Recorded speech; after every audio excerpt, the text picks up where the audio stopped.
안녕하십니까.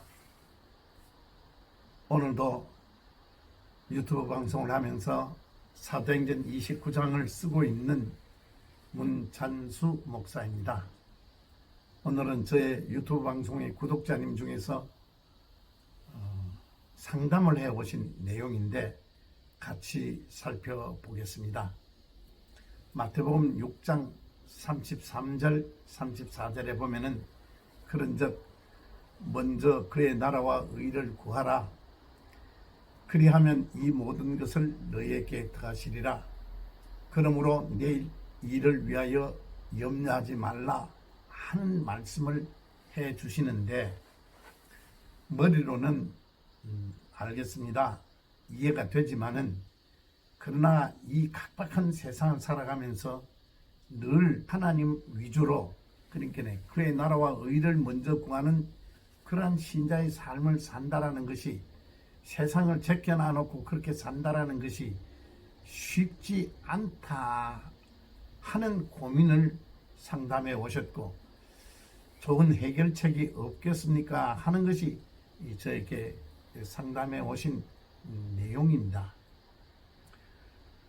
목사님, 제가 뭐라고 대답을 할 수 없으니까 우리가 같이 성경이 우리에게 어떻게 가르쳐 주는가를 살펴보면서 오늘 이 부분에 대하여 같이 해결책을 한번 찾아보겠습니다.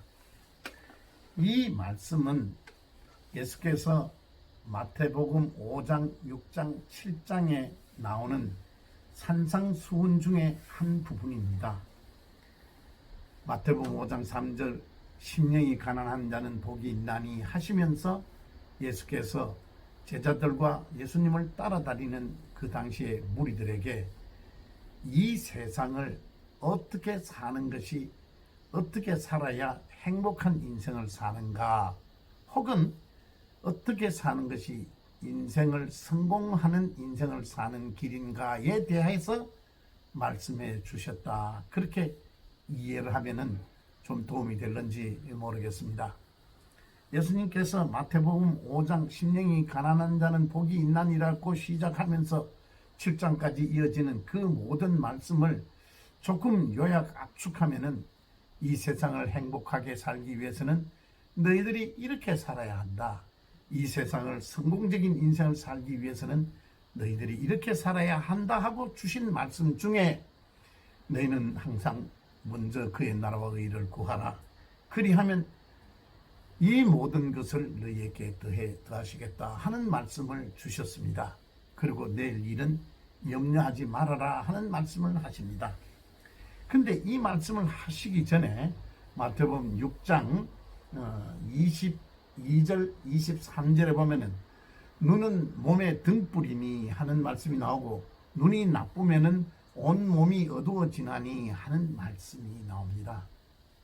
왜 눈 이야기를 예수님께서 하신다 하면은 우리 한번 생각해 볼까요? 여러분, 눈이 어두우면은 어디를 제일 먼저 다칠까요? 눈이 어두우면 눈이 다칠까요? 그렇지 않습니다. 눈이 어두우면은 이마를 다치기도 하고 정강이를 다치기도 하고, 아니 온 몸을 다칠 수 있습니다. 눈이 어두우면은 온 몸이 부서지거나 다치거나 위험해지지요. 그래서 다시 말해서 이 눈은 이 세상을 분별하는, 몸이 위험해지지 않도록 분별하는 것이 눈의 사명입니다.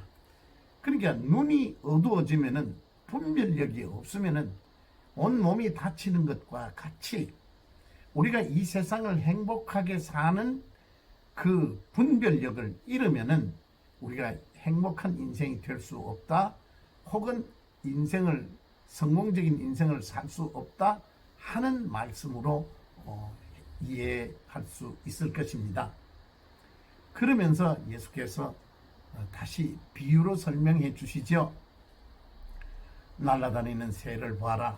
농사 짓지 않고 창고에 쌓아놓지도 않는다. 그리고 들에 핀 백합화를 봐라.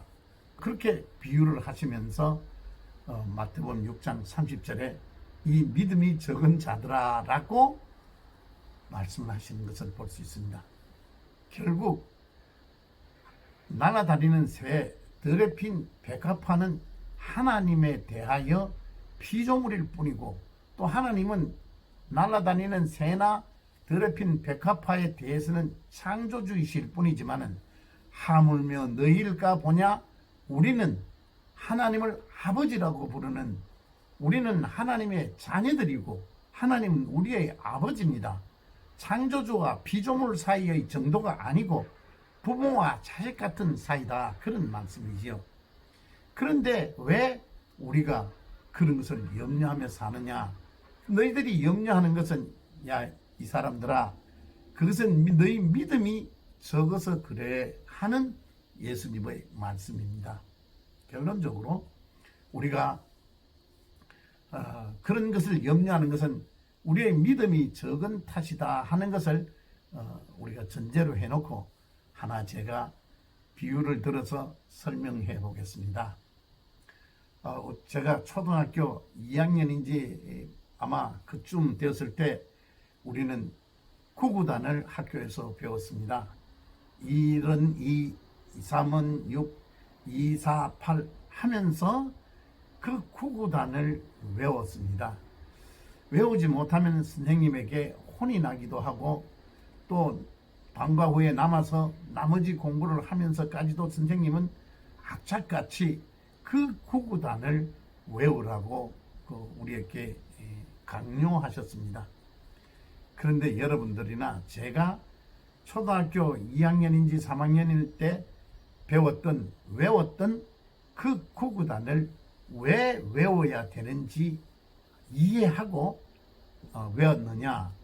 아마 그것을 왜 외워야 하는지를 온전히 이해하고 구구단을 외운 분은 잘 없다, 그런 생각이 듭니다. 저 역시 이것을 왜 외워야 되는지 몰랐지만은 그래도 선생님이 외우라 그러니까 외웠고, 지금 커서 생각해 보면은 만약에 그때 그 구구단을 외우지 못했다면은, 외우지 않고 하기 싫다고 그냥 팽개쳐 버렸다면은 아마 일생을 살면서 얼마나 불편하게 살았을지 충분히 짐작이 됩니다.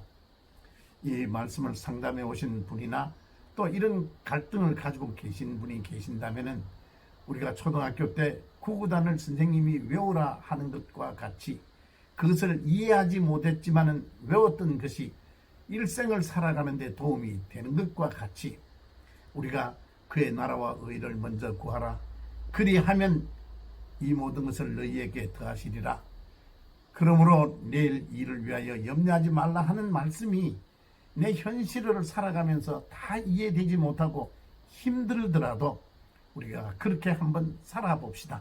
살아보면 틀림없이 하나님은 우리를 성공적인 인생, 행복한 인생의 자리에 우리를 갖다 놓아 주실 것이라 믿습니다. 저도 그렇게 믿고 지금까지 살아왔습니다. 구구단을 외우는 마음으로 하나님께서 이렇게 사는 것이 행복한 길이다라고 가르쳐 주셨기에 그렇게 한번 살아보자 하면서 현실적인 갈등을 극복하면서 지금까지 살아왔고, 지금 저의 이제 은퇴한 목사의 입장에서 내가 살아온 지난 날을 돌아보면서 또 지금 내 현실을 보면은 하나님께서 나에게 정말 무엇을 먹어야 될지, 입어야 될지, 마셔야 될지를 걱정하지 않도록 다 준비해 주시고 염려치 않도록 해 주신 하나님의 그 능력을 지금은 피부로 느끼며 삽니다. 오늘 말씀을 상담해 오신 내용, 혹은 우리가 갈등하고 있는 그 내용을 이해하고 치료하는 데 도움이 되셨으면 좋겠습니다. 오늘 말씀은 여기까지 하겠습니다. 다음 토요일에 다시 뵙겠습니다. 안녕히 계십시오. 고맙습니다.